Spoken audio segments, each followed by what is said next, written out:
Hello everyone, today we are going to demonstrate wearing the standard summer uniform and field gear for an Imperial Japanese Army infantryman in the Chinese and Pacific Theater during the Second World War. Starting off with underwear, the Japanese commonly used traditional fundoshi loincloth which came in various styles, although some soldiers also wore western style trunks as well, such as in this example. Next is the Juban innerwear layer, which is comprised of a shirt and trousers. We are using a reproduction anti-heat model, which is generally made of a light fabric and a shirt typically worn in an open collar style. The Juban pants are pulled high up with a crotch tucked to the left side. It is then secured around the waist with the ties and the excess material tucked neatly. The Juban pants acts as an additional protective layer for the legs against the elements and helps prevent chafing and discomfort for the wearer.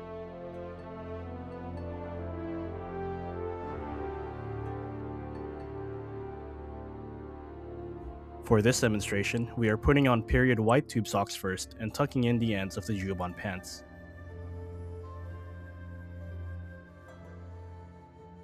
This prevents the hem of the Juban pants from bunching up when putting on the main uniform trousers. Next are these original summer Type 98 trousers, first introduced in 1938. The small pouch attached to the hip of the trousers is an omamori pouch, which could be bought or made by a soldier and is used to hold traditional amulets or good luck charms. Like the Juban pants, the trousers are pulled all the way up and tied securely around the waist to help prevent it from drooping down while on the move. As a result, the Juban and the trousers create a distinctive double layer look that is often seen in period photographs. On top of the Juban shirt, the soldier's identification tag is tied across the body, though there are also other informal methods in which they are worn, such as under the shirt or sewn onto an equipment belt. The trousers are then secured at the hem using the ankle ties, ensuring that it is flat against the skin in order to avoid bunched up material that could create pain and discomfort when wearing puttees.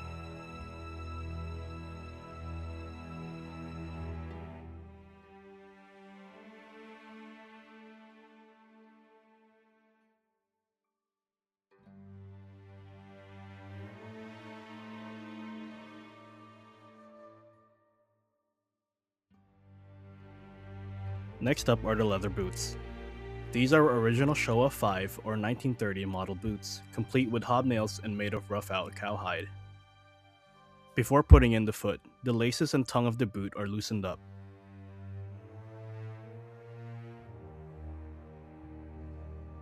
The laces are then tightened and inserted through the rear pull tab before being neatly tied around the mouth of the boot.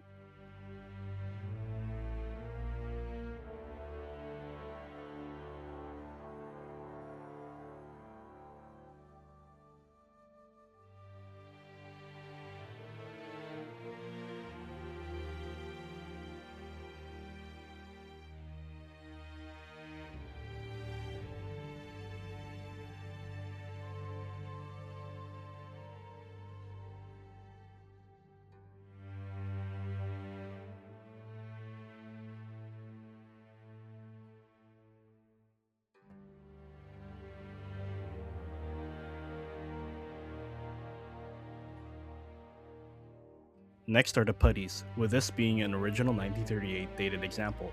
The putties are first wrapped securely around the base of the ankle, with the wrapping direction going outside of the leg. After the two straight wraps, the third and fourth wrap will be folded downwards in order for the putty to better conform to the contours of the calves.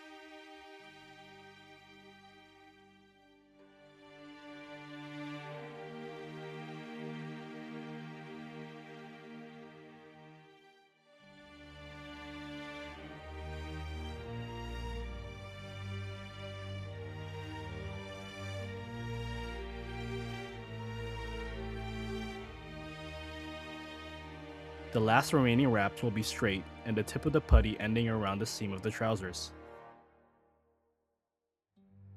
The ties in this example are done up in one of the two standard styles we colloquially refer to as the garrison tie, with the other being the more famous X or combat tie.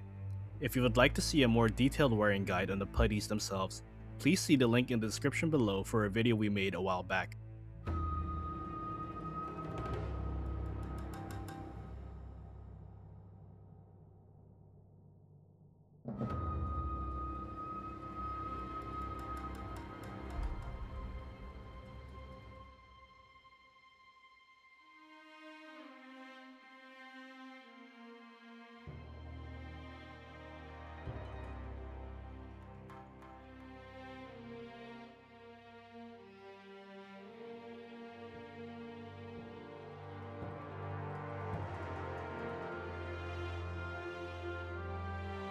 Next is an original example of a Type 98 summer tunic with Jotohei or superior private rank insignia. The tunic is first secured at the top by arranging the collar liner in a kimono style and clasping the collar hooks. Afterwards, we proceed downwards with the buttons.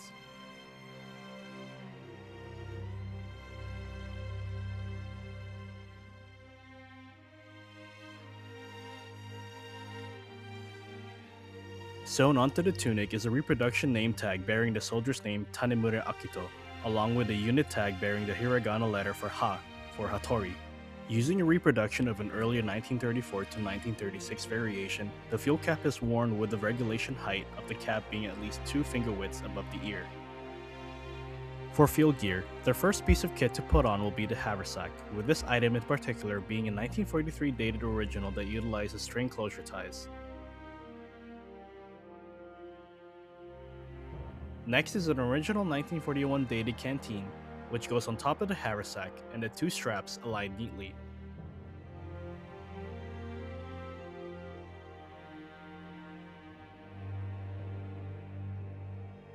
For the leather belt set and pouches, we will be using reproductions that have been conditioned with shoe grease. Assembly of the set is fairly simple. We start off with the front left ammo pouch, then the keeper, then the bayonet with its frog and scabbard, which also has additional accessories such as a cloth cover and wooden keeper that prevents the bayonet from falling out, the rear reserve ammo pouch, and finally the front right ammo pouch. Once assembly is complete, the belt is securely tightened around the hip on top of the haversack and canteen. The excess length is neatly put through the belt keeper, and the bayonet loop on the left side of the tunic goes through the bayonet frog, then secured with the button.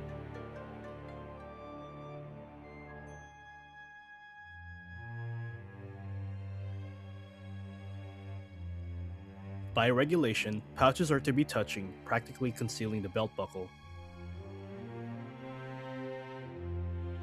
The haversack is also hooked onto the belt.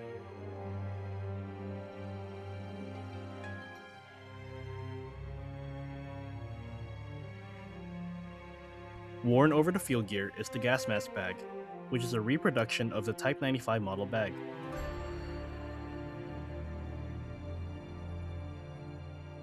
To wear it in the ready position, the bag is draped over the chest and the excess length shortened with a button.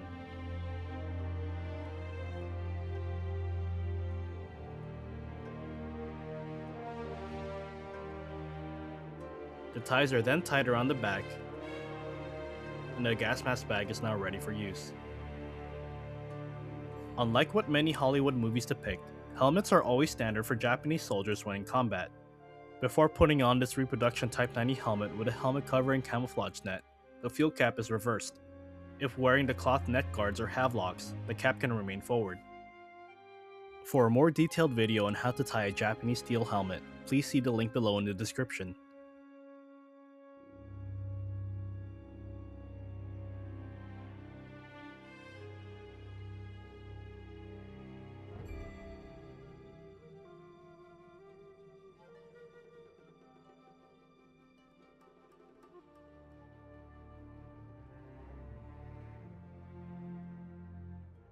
Once the helmet is properly worn, the soldier is now ready for combat. The standard bolt-action service rifle for an Imperial Japanese Army Infantryman from 1941 to 1945 would either be the Type 38 infantry rifle or the Type 99 short rifle, depending on the year, unit, or location. The vast majority of units deployed in the outbreak of war in 1941 would have been equipped with a Type 38 rifle. By 1942-43, units equipped with a Type 99 short rifle were being deployed to places such as New Guinea, Burma, and the Aleutian Islands in Alaska. By 1944-45, these rifles would be frequently seen in late war island hopping battles such as Saipan, Iwo Jima, Peleliu, and Okinawa, alongside the older Type 38 rifles.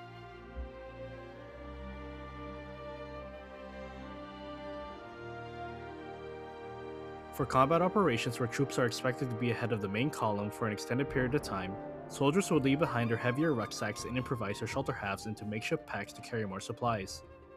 Dedicated tube packs for this purpose was also issued, though shelter half packs seem to be more commonplace in the Pacific. On long marches or combat training exercises, soldiers would wear the complete kit, which includes the rucksack with full sustainment gear. This example is an original Type 99 backpack, also referred to as the takoashi or octopus leg, due to the many holding straps that is sewn to the pack.